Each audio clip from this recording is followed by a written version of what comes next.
Nos vamos a situar entonces en la unidad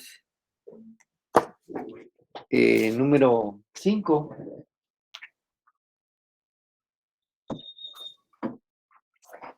Aquí está. Muy bien.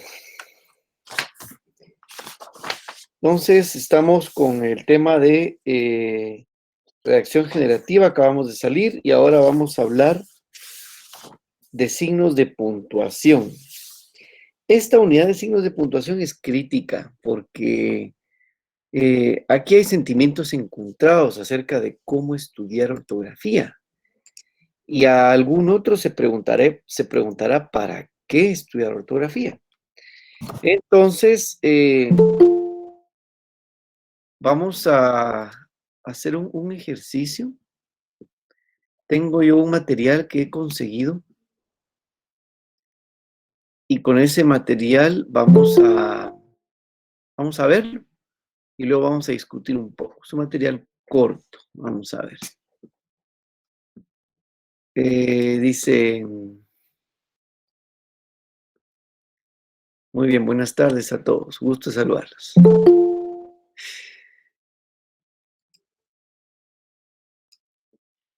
Bien.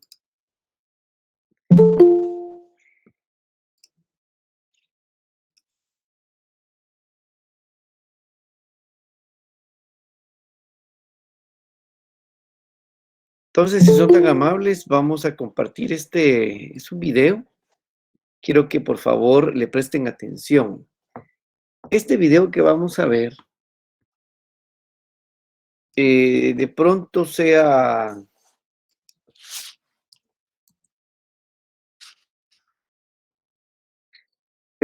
pueda que sea, ¿cómo llamarlo? Irruptivo, ¿verdad? Puede ser. Sin embargo, mi idea de ponérselos, de compartírselos, es para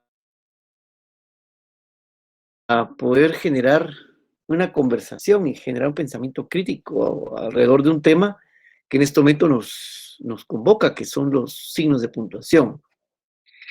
Vamos a ver una intervención de la profesora Karina Galperin. Ella es profesora de literatura, es licenciada en letras y ciencia política en Buenos Aires. Es profesora de varias universidades, pero la Universidad Torcuato Di Tella es una de ellas.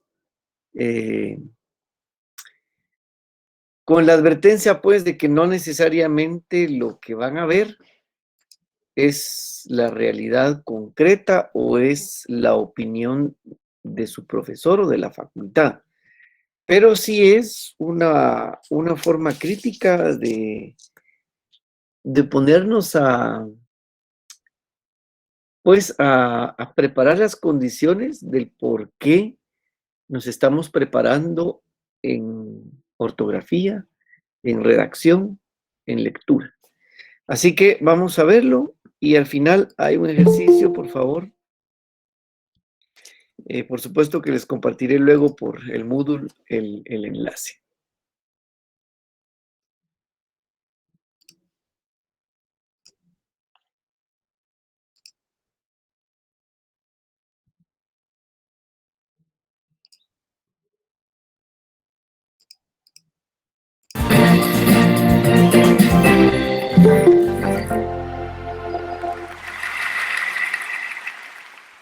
Perdimos mucho tiempo en la escuela aprendiendo ortografía.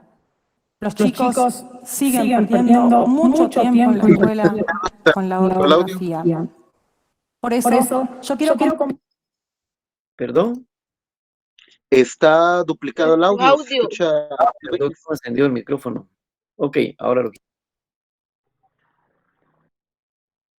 Gracias.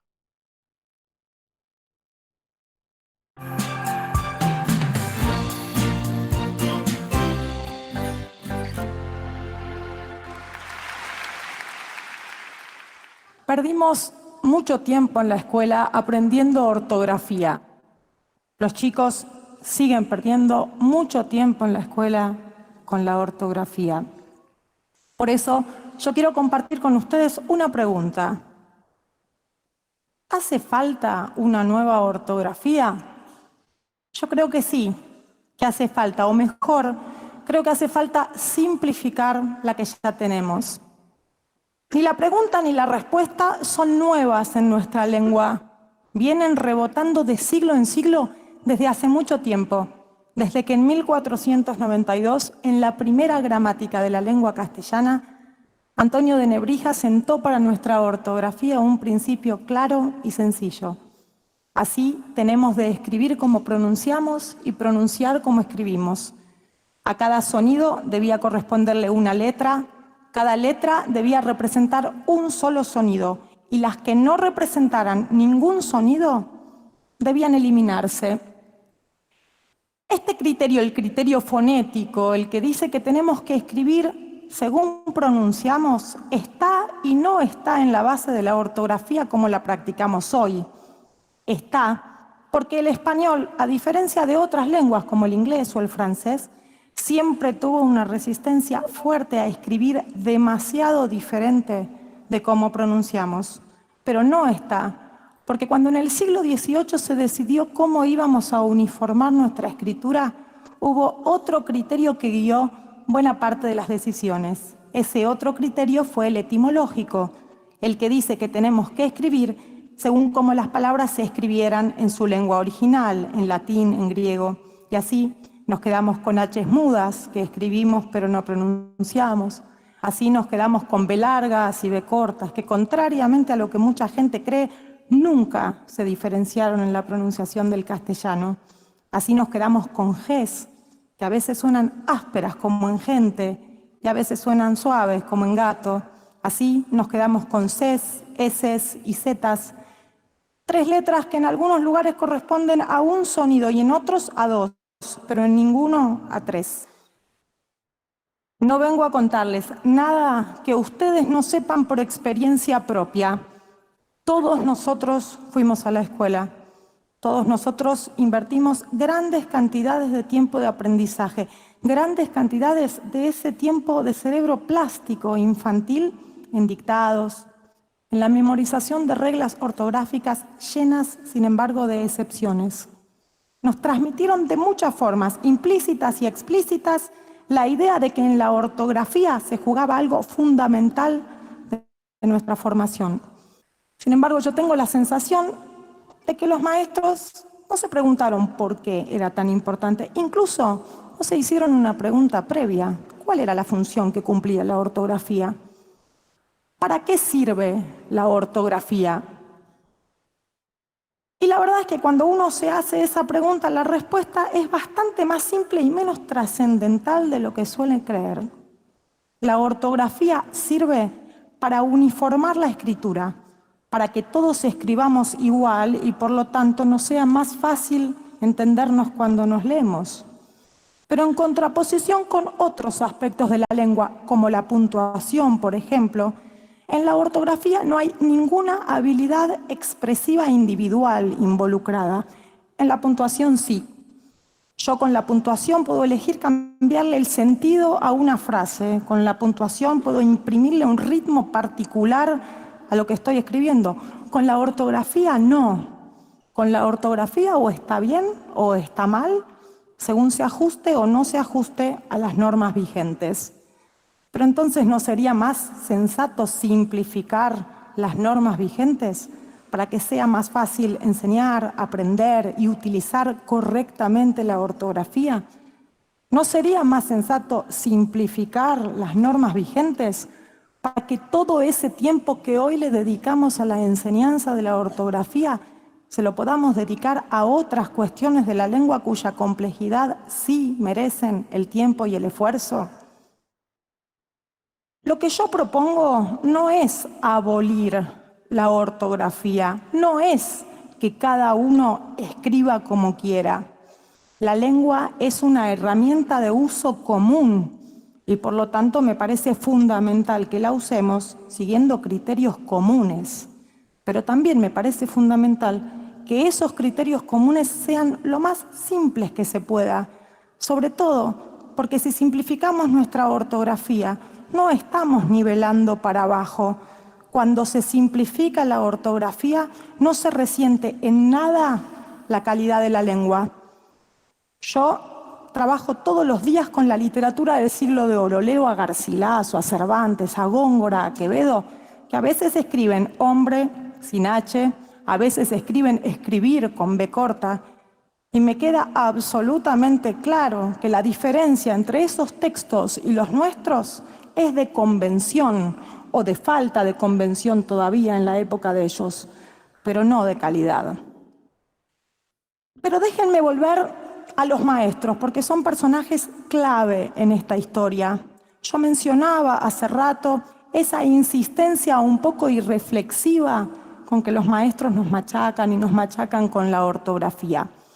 Pero lo cierto es que estando las cosas como están, eso tiene total sentido. En nuestra sociedad, la ortografía funciona como un índice privilegiado que permite distinguir al culto del bruto, al educado del ignorante, independientemente del contenido de lo que se esté escribiendo. Uno puede conseguir o dejar de conseguir un trabajo por una H que puso o dejó de poner. Uno puede convertirse en objeto de burla pública por una B mal colocada. Entonces, en ese contexto, claro que tiene sentido dedicarle todo ese tiempo a la ortografía.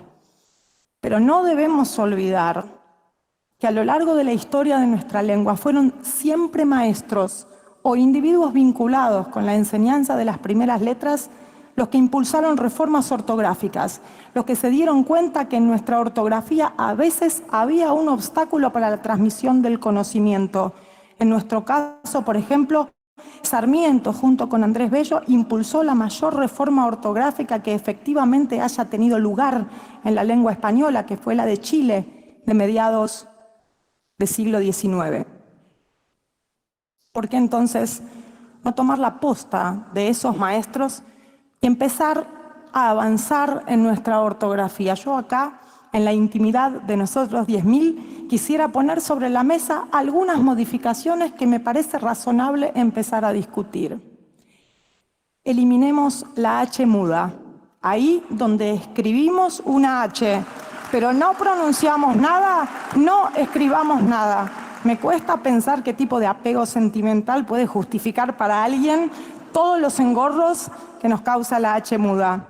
B larga y B corta, decíamos antes, nunca se distinguieron en la lengua castellana. Elijamos una, puede ser cualquiera, podemos discutir, sentarnos, cada uno tendrá sus preferencias, cada uno podrá argumentar. Quedémonos con una, eliminemos la otra. G y J, dividámosles las funciones, que a la G le quede el sonido suave, gato, mago, águila, y que la J retenga el sonido áspero, jarabe, jirafa, gente, argentino. Y C, S y Z es un caso interesante porque muestra que el criterio fonético debe ser una guía, pero no puede ser un principio absoluto. En algunos casos las diferencias de pronunciación deben atenderse. Ahora, yo decía antes, C, S y Z en algunos lugares corresponden a un sonido, en otros a dos. Si de 3 letras bajamos a 2, estamos todos mejor. A algunos estos cambios les pueden parecer un poco drásticos. No lo son tanto.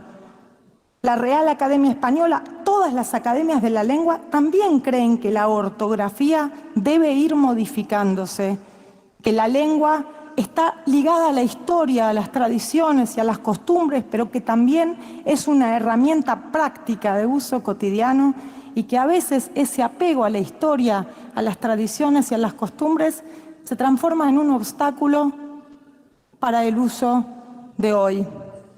Eso explica, de hecho, que nuestra lengua, mucho más que las que conocemos, que las que tenemos geográficamente cerca, fue modificándose históricamente. Nosotros, por ejemplo, fuimos de ortografía a ortografía, fuimos de teatro a teatro, fuimos de cantidad a cantidad, fuimos de símbolo a símbolo, y de a poco ahora empiezan a retirarse sigilosamente algunas H's mudas. En el diccionario de la Real Academia, arpa, armonía, pueden escribirse con H o sin H.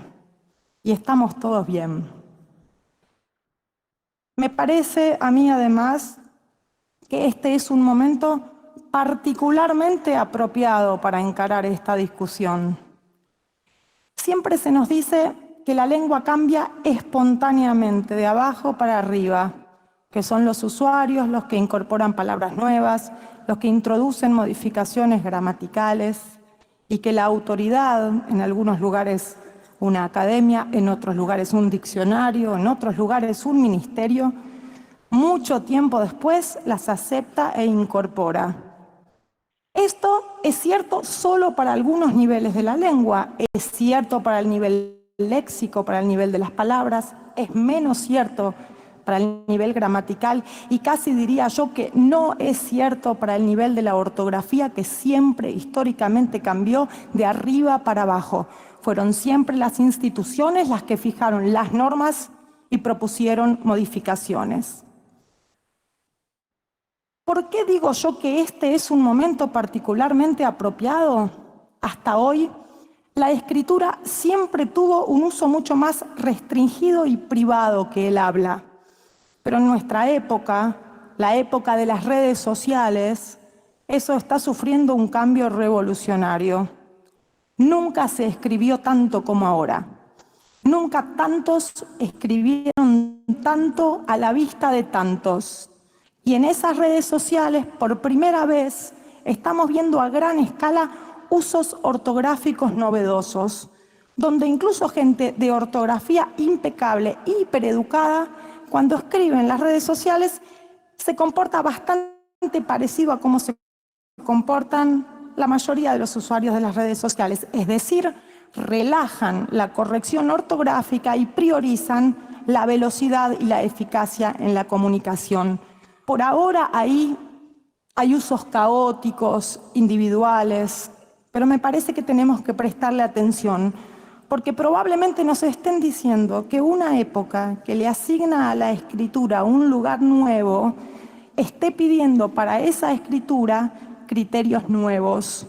Creo que haríamos mal en rechazarlos, en descartarlos porque los identificamos como síntomas de la decadencia cultural de nuestra época. No, creo que hay que observarlos, ordenarlos y encauzarlos dentro de una normativa más afín con las necesidades de nuestros tiempos. Puedo anticipar algunas objeciones. Habrá quienes digan que si simplificamos la ortografía vamos a perder la etimología. En rigor, si quisiéramos conservar la etimología, no alcanzaría con la ortografía. Además, deberíamos aprender latín, griego, árabe. Con una ortografía simplificada, vamos a ir a recuperar la etimología al mismo lugar a donde vamos ahora, a los diccionarios etimológicos. Una segunda objeción será la de los que digan: si simplificamos la ortografía vamos a dejar de distinguir entre sí palabras que hoy se diferencian en solo una letra. Eso es verdad, pero no es un problema. Nuestra lengua tiene homónimos, tiene palabras con más de un significado y no nos confundimos. El banco donde nos sentamos del banco donde depositamos el dinero, el traje que nos ponemos de las cosas que trajimos. En la enorme mayoría de las situaciones, el contexto disipa cualquier confusión. Pero hay una tercera objeción. Para mí, la más comprensible, incluso la más conmovedora, que es la de los que digan: yo no quiero cambiar. Yo me eduqué así, me acostumbré de esta manera. Cuando leo una palabra escrita en ortografía simplificada, me duelen los ojos. Esa objeción en parte está dentro de cada uno de nosotros. ¿Qué creo yo que hay que hacer? Hacer como se hace siempre en estos casos. Los cambios se hacen para adelante. A los chicos se les enseñan las normas nuevas. A los que no queremos nos dejan escribir como estamos acostumbrados y se espera que el tiempo cimiente las nuevas normas. El éxito de toda reforma ortográfica que toque hábitos tan arraigados está en la prudencia, el consenso, el gradualismo y la tolerancia. Pero tampoco podemos dejar que el arraigo a las viejas costumbres nos impidan seguir adelante. El mejor homenaje que podemos hacerle al pasado es mejorar lo que recibimos.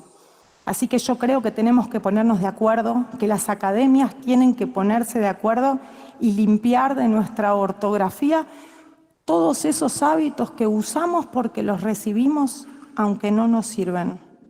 Yo estoy convencida de que si hacemos eso, en el ámbito modesto, pero importantísimo de la lengua, vamos a estar dejándoles a las próximas generaciones un futuro mejor.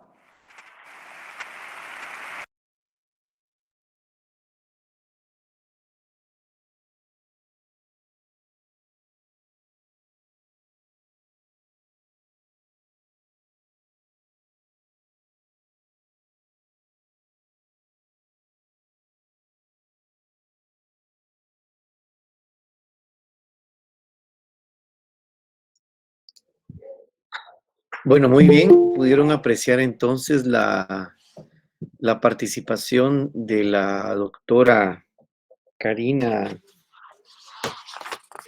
Wilper. Perdón, solo un segundito, voy a cerrar una puerta, si no mucha bulla. Un segundo.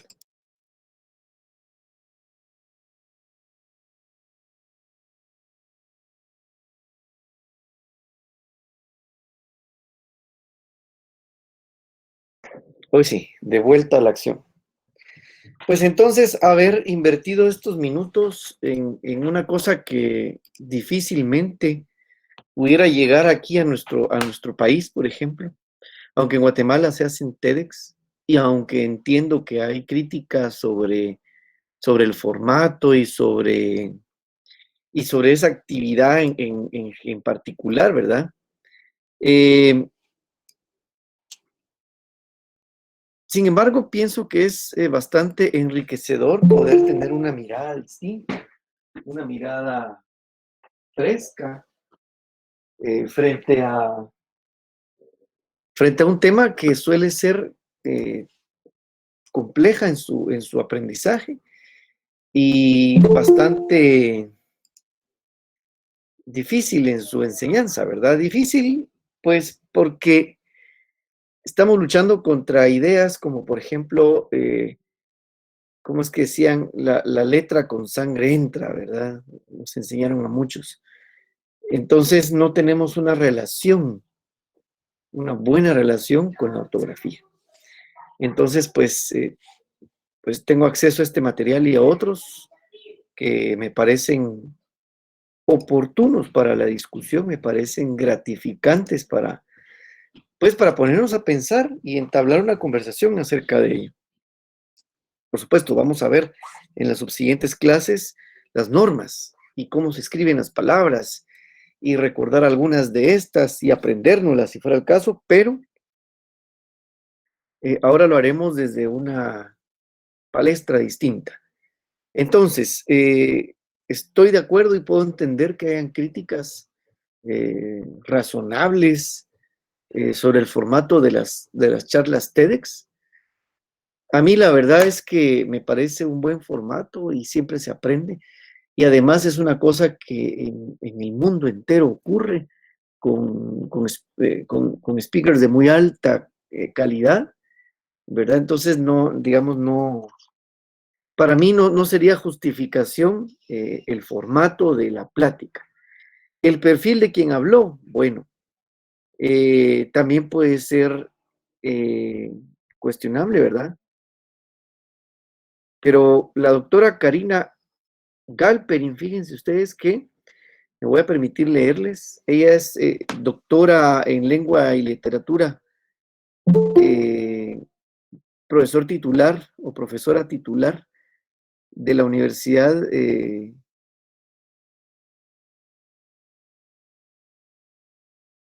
vamos a ver, de la Universidad Di Tella en Buenos Aires, profesora visitante en la Universidad Stanford y en Harvard, de donde es su doctorado. Y bueno, aquí tengo a la vista un inmenso currículum de la doctora Karina Galperin, que la vimos en el TEDx. Bueno, o sea que por ser doctora y por ser profesora está bien lo que dice. Bueno, por lo menos no estaría mal, pero siempre sujeto a crítica. Entonces trato de hacer un ejercicio balanceado donde lo que ella dice es explosivo, porque básicamente nos enfrenta a toda la teoría que estamos enseñando, pero también nos abre una ventana para analizar, y entonces tengo unas preguntas generadoras para abrir la discusión, y vale la pena que tomemos unos minutos de nuestras vidas para hablar de esto. La primera pregunta, y siempre les voy a suplicar que sea levantando la manita, ¿verdad? El manito que está ahí, es que ¿qué relación? A ver, la última pregunta va a ser esta, pero la digo ahora para que la vayamos pensando. Esta no la vayan a contestar ahora. La última pregunta es, ¿nos sirve de algo la ortografía? Esa es la última pregunta. Con la que quiero comenzar la discusión es, ¿podemos relajar la corrección ortográfica? Ya usted pensará cómo me contesta. Le pido que pongan una balanza que es estudiante universitario, que es estudiante de Derecho, que quiere ser profesional, la hiperconectividad, la globalización, ¿verdad? Entonces, con esos elementos, y también, ¿por qué no?, las falencias del sistema educativo, son todos los elementos que usted debiera en este momento enlazar para dar una respuesta. Repito, ¿podemos relajar la corrección ortográfica? No veo manos levantadas. Vamos a ver, ¿quién quiere participar? Luis Francisco López, ¿viste el video? Vi que entraste casi de último. No lo vi, perdón. Entonces, por favor, espera un poco a escuchar todo lo de los compañeros. A ver, Diana Juárez. Siento que es dependiendo del contexto, Lick, porque, por ejemplo, si es en publicidad, sí, relajamos mucho la corrección ortográfica por creatividad y por impactar el subconsciente del cliente. Y otras artes, ¿verdad? Como teatro y etcétera, para llamar la atención. Obviamente siento que, como le digo, yo respaldo dependiendo del contexto, porque si es algo formal, es por ejemplo un contrato, etcétera, ahí sí yo no considero posible relajar la corrección ortográfica, porque una palabra puede interpretar otra situación o una tilde, como bien lo sabemos, puede dejar de identificar a una persona. Entonces, ya en el contexto jurídico en el que nosotros estamos, no lo creo, pero ya en contexto creativo, creo que sí. Muchas gracias, muy atinada tu participación. Es interesante, ¿verdad? Has tocado un punto que todos pasamos desapercibido, o sea, ¿qué tan importante es que la industria de la publicidad relaje o no la corrección ortográfica? Porque si, por ejemplo, en una vía principal pasan, no sé, cada hora 100,000 personas y 100,000 personas ven una megavalla con una palabra mal escrita, ¿es eso correcto? Y por supuesto, está muy bien que diferenciemos, pues, ¿qué pasa si yo como profesional me equivoco en un documento legal? Pero ¿y si esa equivocación viene de la duda, de la falta de precisión, porque yo miro todos los días esas vallas o escucho o veo en la tele esos anuncios o en el internet y que sencillamente no, como no leo, ¿verdad? Entonces, ¿qué pasa? ¿Qué pasa ahí? Vamos a ver, no veo más manos levantadas. Jennifer Madeline Castillo. Buenas tardes, licenciado. Buenas tardes, compañeros. Fíjense que yo pienso que eso que es muy importante la ortografía, aún desde la enseñanza primaria, porque, bueno, yo tengo 2 pequeños, ¿va? Y los profesores ahora mandan las tareas por medio de chat. Y me di cuenta que la maestra de la nena está en 4º grado y tenía un montón de horrores ortográficos. Y digo yo, bueno, eso es lo que les están enseñando desde pequeños, a tener esas faltas ortográficas. Y eso cada vez, entre más va avanzando la educación, entre comillas, sigue aumentando ese problema, ¿verdad? Hasta llegar a la universidad, hasta ser profesionales. Yo pienso que también en parte debería de haber una corrección desde la base, ¿verdad? Muchas gracias. Vamos a escuchar a Jessica González. Sí, buenas noches, Lick. Yo considero de que no nos podemos relajar en ningún sentido, ni siquiera en el sentido de marketing, ¿verdad? Porque bien decía usted, ¿verdad? Ven una valla, ven un anuncio o en el Facebook, ¿verdad? O en alguna red social y lo primero pues que hacen es pues bombardear, criticar, etcétera, ¿verdad? Y pues conforme uno se va enriqueciendo, ¿verdad?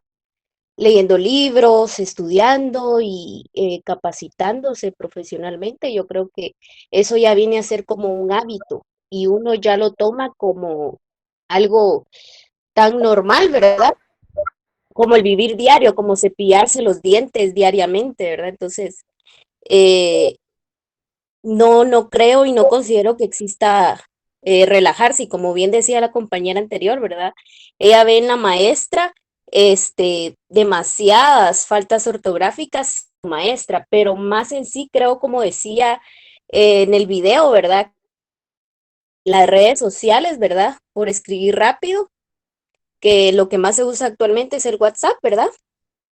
Por escribir rápido, pues tienen un montón de faltas ortográficas, entonces ya lo vuelven un hábito, ¿verdad? Por ejemplo, una muy común que es la que, en vez de escribir Q-U-E, escriben solo la K.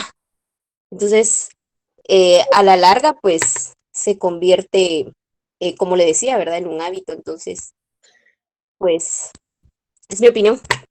Gracias.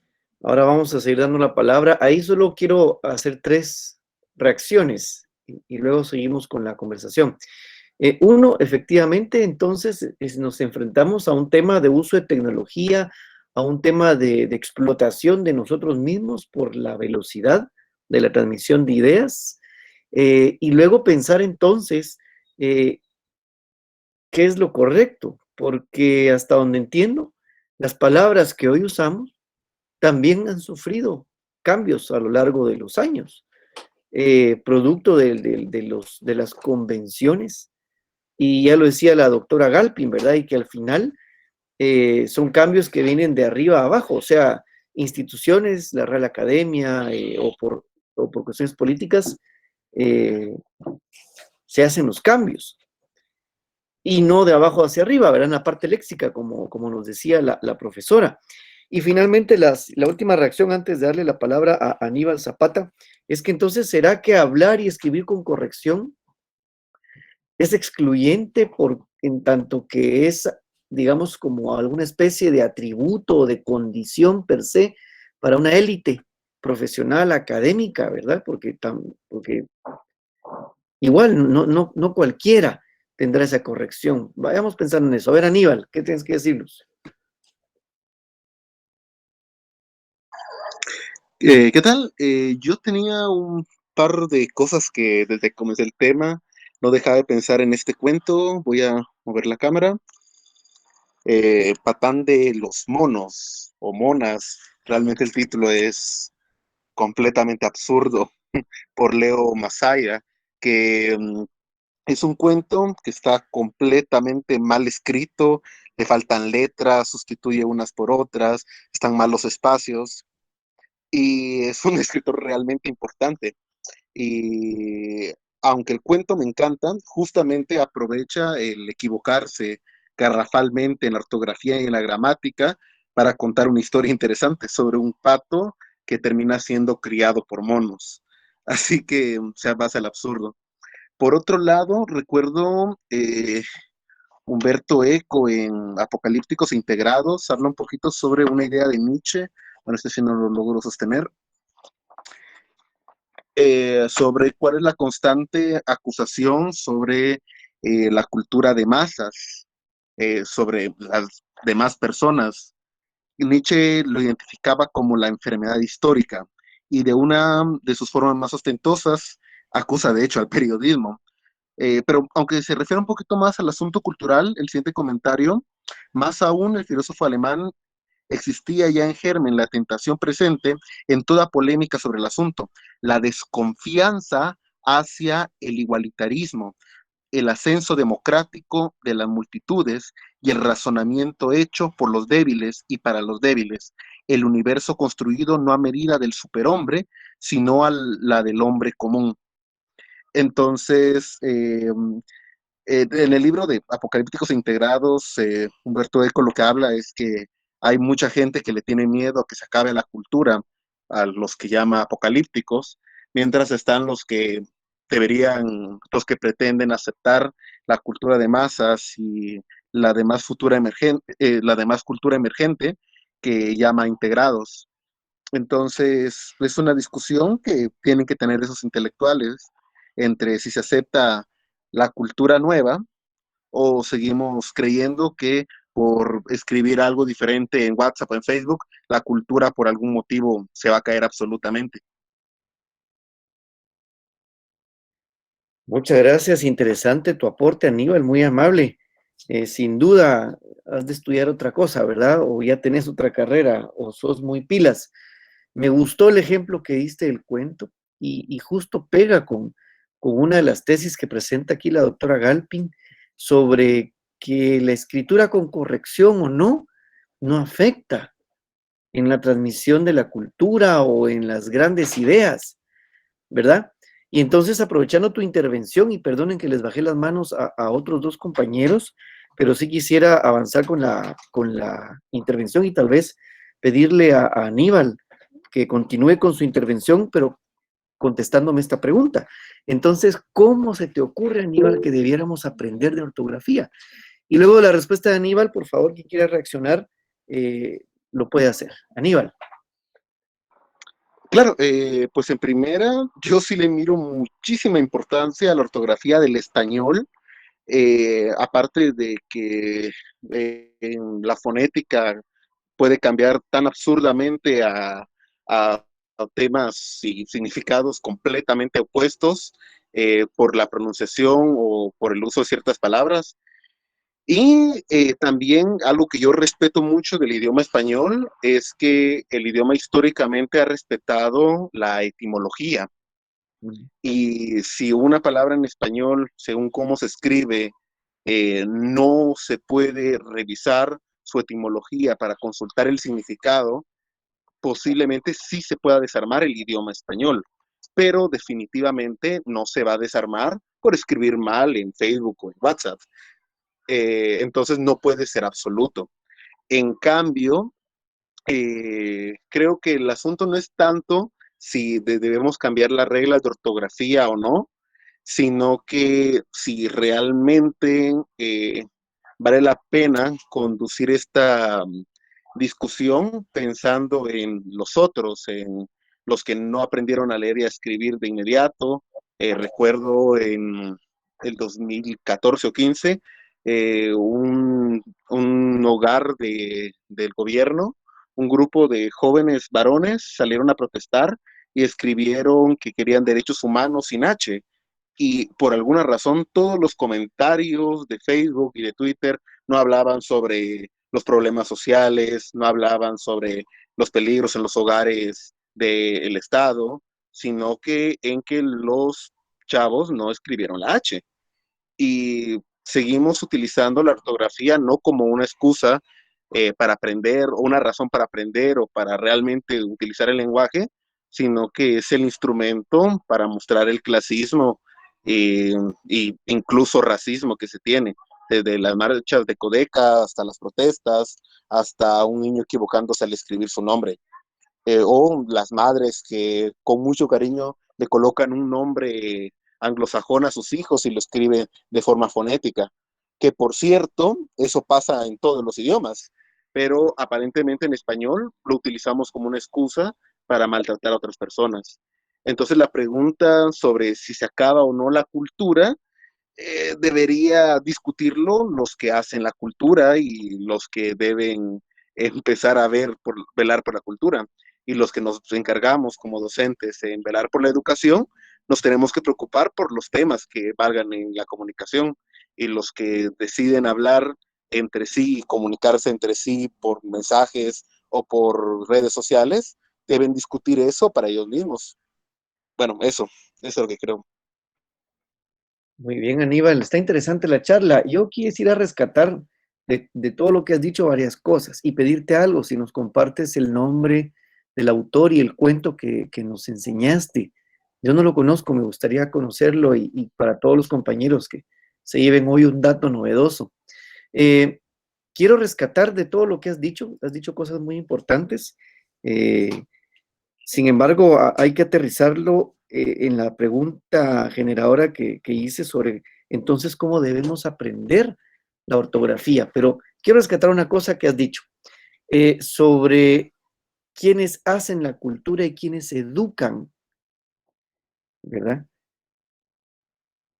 Y en todo caso, con otra cosa que dijiste sobre que no es tan importante la corrección en las redes y eso no debiera afectar la producción cultural o incluso yo me atrevería a decir intimidar al idioma, pero entonces, partiendo un poquito de lo que decís, entonces no será que quien no escribe con corrección simplemente demuestra su forma cultural, ¿verdad? En el nivel que esté o de la forma que sea.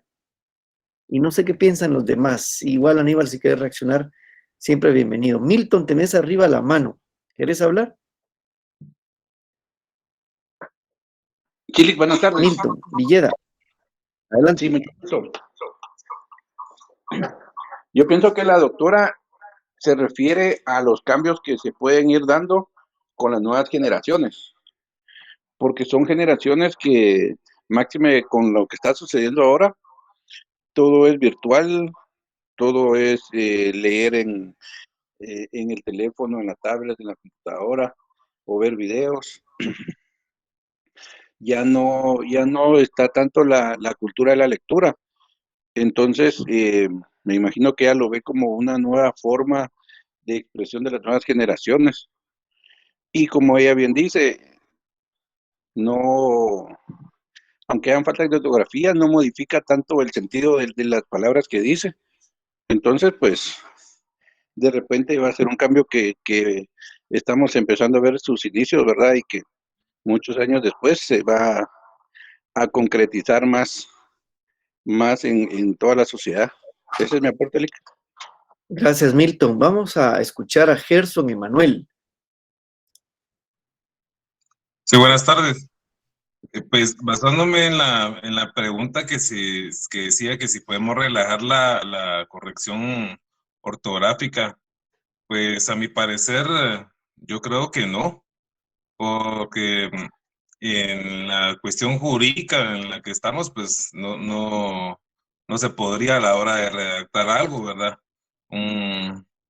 Algo para presentar, póngale con un juez o algo. Ahora, si estamos hablando de modismos, pues es otra circunstancia, porque ya sea por redes sociales, pues lo podríamos hacer, pero no podríamos en forma de la cultura que cada quien tenga, póngale llegar a un juzgado y decirle qué onda a una juez, porque lógicamente nadie lo va a hacer, ¿verdad? A menos de que sea una persona sin cultura totalmente. Entonces, yo creo que pues en redes sociales o en forma de llamar la atención, ¿verdad? Porque ahí yo he visto anuncios que gente que le pone a los carros vendo con B de burro, ¿verdad? Y no le pone V, perdón, no le pone la V, sino que le pone la B, ¿verdad? Entonces, yo creo que es más forma de llamar la atención y es una técnica de poder hacerlo, como podría ser en una valla, pero ya para la hora de redactar algo, pues yo creo que sí no sería lo correcto, solamente. Excelente. Vamos a escuchar a Augusto Yol Ortiz. Ok. Buenas tardes, licenciados y compañeros. Fíjense que a mí me llama mucho la atención precisamente porque la revista de Prensa Libre, no recuerdo el número, fue hace como un año, publicó un artículo que el idioma español, hoy pues todo el mundo parlante de habla hispana, tenemos y tuvimos la oportunidad de hacer hablar al mundo entero el español, porque es uno de los idiomas más ricos y más complejos que hay.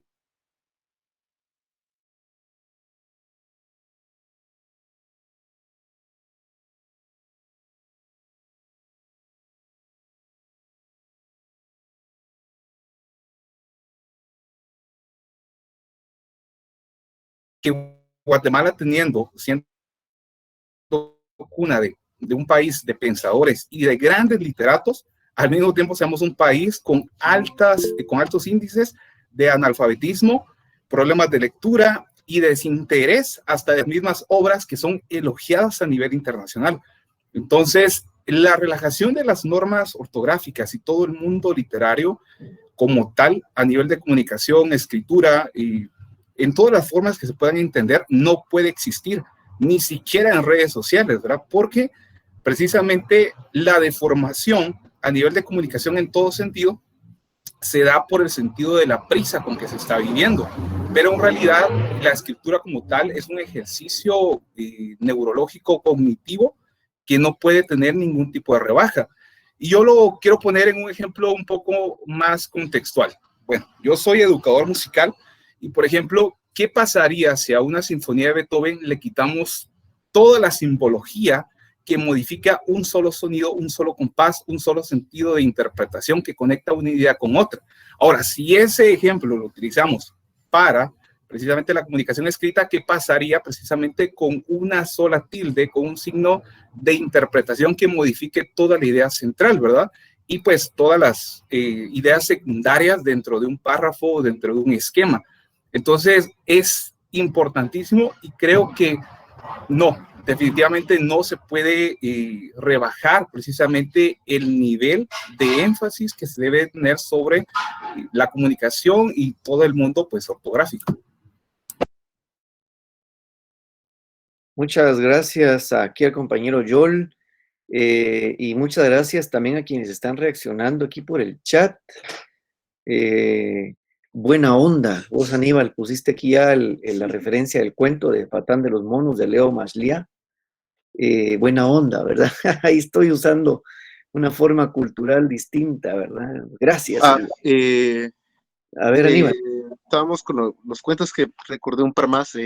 Este cuento específicamente yo lo conocí por una antología llamada La Mona Risa, hecha por Luis María Pesetti. Ahora, Luis María Pesetti es autor infantil muy bueno, de hecho es de mis favoritos y tiene un cuento que creo que ilustra perfectamente lo que pasa en educación. Si me permite leer aunque sea un pedazo. Por favor. ¿Pregunto? Claro, voy a tratar de verlo acá. Había una vez con Z 3 cerditos con C que vivían con B muy cerca con C uno del otro sin H. El primero sin acento tenía con acento su casa con S hecha con H de paja con J. El segundo tenía sin acento la vía con H hecho de madera falta, una coma o punto seguido, y el tercero con C la vía, la falta, la H, y el acento hecho de ladrillos con L, adivinen con B, cuando vino también con B el lobo feroz con Z. ¿Cuál falta signo de pregunta de todos se salvó con B? El de la casa de ladrillos con L, porque verás sin H, la más falta acento resistente con S, moralega con J, ahí pueden ir 2 puntos, si uno es trabagador con J, se esfuerza con Z, la vida con B, lo recompensará con S, con creces con C. O más adelante en el mismo libro está unidos. En mi familia somos muy unidos y es muy lindo porque vamos juntos a todas partes y nunca estamos solos. Por ejemplo, siempre nos ponemos de acuerdo para lo que quiera hacer cada uno, ya sea que le guste o, bueno, etcétera. Entonces, como decía, mi tesis en esto es que lo tienen que discutir los que lo necesiten, los que educamos, la respetamos por la etimología y por lo demás, y los que se encargan de revisar la cultura, pues les tocará investigarla para ver qué es lo que les toca hacer a ellos. Y esa discusión tendrá que ser a través de eso. Los escritores van a escribir, van a, si lo desean, cambiar las letras para homogenizar y lo van a hacer, digamos. Es fácil ver en Don Quijote que nunca se escribe el azúcar, siempre es la azúcar, o todas las H se convierten en Fs. y a nadie le importó eso, o si tienen una versión de la Biblia de hace algunos años, van a encontrar que hay cientos de palabras que no se entienden por completo o que ya nunca se conjugan de ese modo. Y no miro a nadie rompiendo el internet quejándose de que se cambiaron algunas reglas de gramática. Es porque la cultura cambia y quienes cambian la cultura, en general nos toca a los artistas eh, y a los escritores, pues les toca esa discusión y a los que somos educadores nos toca la nuestra de qué es lo que estamos enseñando y cuánto lo vale. Digamos, bueno, y para ser justos con el comentario del compañero Yol, eso pasa con las obras musicales. Si yo consigo una partitura de Beethoven, lo que me voy a encontrar es con la versión, con los equivalentes a los símbolos ortográficos de un director, porque Beethoven posiblemente nunca se los puso, o en música más antigua del barroco, faltarían miles de notas que en la actualidad reconocemos como parte de la obra. Bueno, ese creo que sería mi tesis, repito, el libro donde están los de Luis Pesetti, Nadie te creería, Apocalípticos Integrados y La Mona Risa, la antología. Bueno, gracias. Excelente intervención, Aníbal. ¿Es tuyo el libro Hormiguita Estrellita? No, para nada. Un homónimo, entonces. De seguro. Ya. Bueno, excelente tu participación. Me da mucho gusto que ha incentivado, pues, una Un conversación. momento. Hormiguita Estrellita sí es un cuento mío. Pero es una narración con sonidos de objetos. Ya. Contanos sobre esa tu narración. ¿De qué va? Pues es sobre una hormiguita. Realmente como cuento no es muy interesante. Fue más bien es una obra de música, digamos, experimental que fue con mis alumnos. Ellos participan del cuento, dando las ideas de cómo va la narración y modifican la historia haciendo ruidos con objetos que yo les entregué.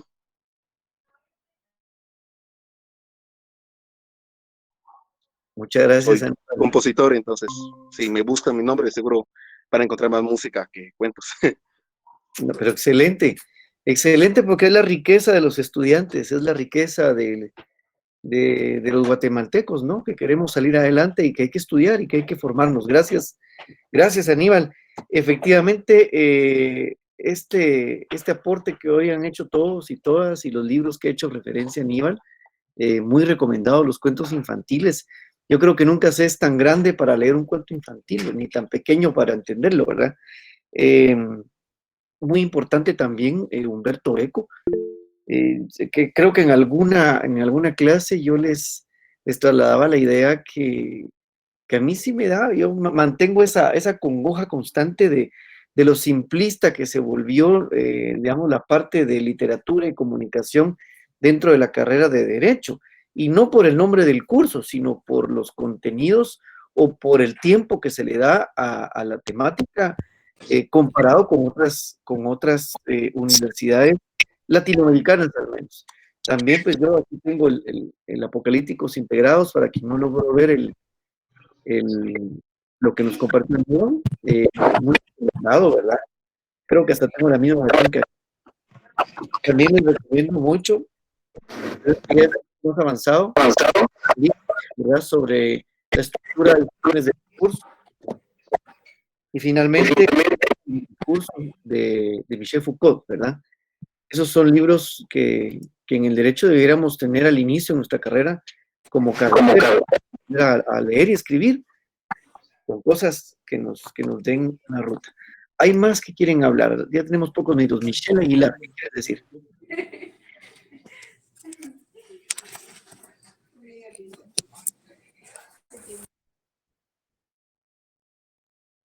Michelle. Bueno, perdimos a Michelle.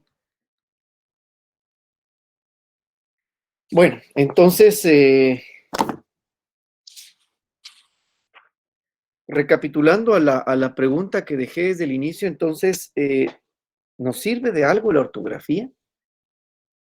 Y con eso estaríamos concluyendo la clase de hoy, con esta reflexión. Y pues bueno, pensé hacer esta reflexión con este video y la plática de hoy, precisamente porque vamos a entrar a ver las reglas ortográficas y a conocer o a refrescar la corrección en el idioma, ¿verdad? Así que qué mejor hacerlo ahora con estas ideas. Y, bueno, dice Diana aquí que comparta el Teun Van Dijk, estructuras y funciones del discurso. Los encuentran en internet también. Y Michel Foucault, el orden del discurso. Y el que compartimos con el compañero Aníbal, apocalípticos e integrados, de Humberto Eco, ¿verdad? Bueno, entonces, dice Ángel, dando prioridad a la comprensión verbal de los receptores, por supuesto. Pues sí, fíjense que este es un tema que estamos escuchando aquí en la universidad, pero que tiene su génesis en el momento mismo que el niño o la niña empieza a escuchar cómo hablan sus papás, de qué hablan sus papás. Y luego en la lectoescritura inicial y en la lectoescritura emergente, ¿verdad? Que es el momento en donde se aprende el idioma, y se aprende la escritura y se aprende a leer. Y que con seguridad para muchos de nosotros no, digamos, no tuvimos una base sólida. Hay métodos como en Nicaragua que tienen muy arraigado un método que se llama el método FAST, fonético, analítico, sistémico, ¿verdad? En Guatemala habría que cuestionarnos qué metodología usamos para la enseñanza de la lectoescritura, y que pareciera una cosa superada o que no debiéramos hablarlo en la universidad, pero de cara a que usted va a tener que trabajar con el idioma y hacerlo desde la corrección, porque su carrera se lo obliga y su profesión se lo demanda, y de lo contrario entonces no le va a ir bien. Creo que amerita reflexiones y amerita ponerse a leer más. Emelin dice, creo que la ortografía es una parte de la gramática que se ocupa de la forma correcta de escribir las palabras, cuyo principal uso es la comunicación. Claro, lo decía la doctora Galpín, ¿verdad? Que al final la ortografía lo que busca es, digamos, buscar esa, no sé si llamar esa estandarización, pero una forma donde todos podamos entender el idioma de la misma manera, ¿verdad? Para evitar, ¿verdad? Confusiones semánticas, ¿verdad? Carlos Marroquín dice que cambiar el sistema de educación. Uf, hay que cambiar todo, Carlos, ¿verdad? Bien, dice Jessica, interesante, Aníbal, pues, por niñita estrellita, como sin H, debe ser muy bueno para estar en Amazon, dice. Ah, estás en Amazon también, Aníbal, mira pues. Vamos a ver, Aarón Mesa dice, esta es mi opinión. Si podríamos, siempre y cuando existe una modificación o una reforma a las normas ortográficas, hoy en día creo que no es posible. Hoy en día es visto como ignorante, como de menor conocimiento, la persona que escribe con faltas ortográficas. Pero como vimos en el video, hay letras que no tienen ninguna función. Entonces pienso que sí podríamos relajar la corrección ortográfica dependiendo del contexto y el tiempo en el que nos encontramos. Sí, ¿verdad? Hay algo de razón ahí, pero el asunto está que para quien relaja la ortografía desde una posición de poder o desde una posición profesional, el asunto es que tiene que ser muy bueno en lo que hace y estar en constante, digamos, mantenimiento de ideas y de práctica para que, digamos, dicho con esa ligereza ortográfica y de discurso para no meter las patas, ¿verdad? Bien, no sé si hay alguna otra manifestación. Ahora, Carlos dice que en ningún contexto hay que relajar, porque se convierte en costumbre. Belsázar dice, considero que la ortografía encierra cúmulos que nos obliga a una excelente redacción. Pues sí, yo voy un poco por esa vía, que no es conveniente relajar, sin embargo, es un tema que al menos hoy a mí se me ocurre ponerlo en discusión y dar ideas, ¿verdad? Para que entonces le entremos o no con fe y alegría.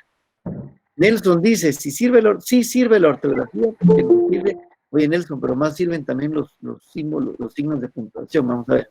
Sí sirve la ortografía, porque nos sirve para comunicarnos efectivamente. Aparte que nos sirve para enviar un mensaje de forma correcta, comprensible. Una buena ortografía es la base de un texto bien escrito. Muchas gracias a todos. Lick dice, pero las palabras que suenan igual, pero tienen un significado diferente, serán afectadas, los homónimos, como el hay ahí, hay allí. Pues claro, también de eso se refería en la charla del TEDx, ¿verdad? Que precisamente ahí es en donde sí vemos con claridad la función de la corrección ortográfica, y por eso es que existe. Sin embargo, también Aníbal nos pone el ejemplo, ¿verdad? De lo que pasa con Cervantes, y no paró el mundo, ¿verdad? Y eso hablamos de una obra de hace cientos de años, y que es, digamos, modelo, o que es un punto en el horizonte del idioma, ¿verdad? Bien. Pues muchas gracias a todas y todos por la participación de este. Sí, adelante. Le escucho. ¿Quién habla? Bueno, parece que se fue. Entonces, si no hay nada más que agregar, lo vamos a dejar por ahí y nos vamos a ver en la siguiente clase. Pasen una buena tarde y muchas gracias por su participación. Feliz noche. Gracias, Lick. Gracias, Lick. Feliz noche. Feliz noche, Liz. Feliz noche. Feliz noche, Lick. Feliz noche, licenciado. Feliz noche. Feliz noche, Liz. Feliz noche, Lick.